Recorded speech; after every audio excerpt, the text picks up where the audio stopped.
આગામી ભગવાન જગન્નાથજીની રથયાત્રાના તહેવાર અનુસંધાને ગંગાજળિયા પોલીસ સ્ટેશન વિસ્તારમાં ફૂટ પેટ્રોલિંગ તથા કોમ્બિંગનું આયોજન કરવામાં આવ્યું, જે અન્વયે આજ રોજ નાયબ પોલીસ અધિક્ષક શ્રી આર સિંઘાલ સાહેબની અધ્યક્ષતામાં આગામી સમયમાં નીકળનાર ભગવાન જગન્નાથજીની રથયાત્રાના તહેવારમાં કાયદો અને વ્યવસ્થાની પરિસ્થિતિ જળવાઈ રહે તે સારું ગંગાજળિયા પોલીસ સ્ટેશનના વિસ્તારના કરચલિયાપરા, શિવનગર, પોપટનગર, ધનાનગર, રાણીકા, સાંડિયાવાડ, જોગીવાડની ટાંકી, લીંબડીવાડી સડક જેવા સંવેદનશીલ વિસ્તારોમાં ફૂટ પેટ્રોલિંગ તથા કોમ્બિંગ હાથ ધરવામાં આવ્યું, જેમાં હિસ્ટ્રી શીટર, એમસીઆર તથા શરીર સંબંધી ગુનાઓમાં સંડોવાયેલ ગુનેગારોને ચેક કરવામાં આવ્યા.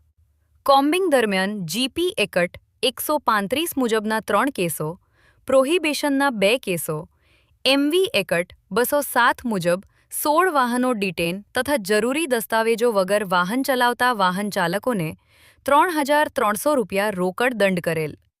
સદરહુ કામગીરીમાં પ્રોબેશનલ ડીવાયએસપીએચએન ચૌહાણ સાહેબ, ભાવનગર ડિવિઝનના Gangajaliya police station police inspector R B. Chauhan, Ghogha road police station.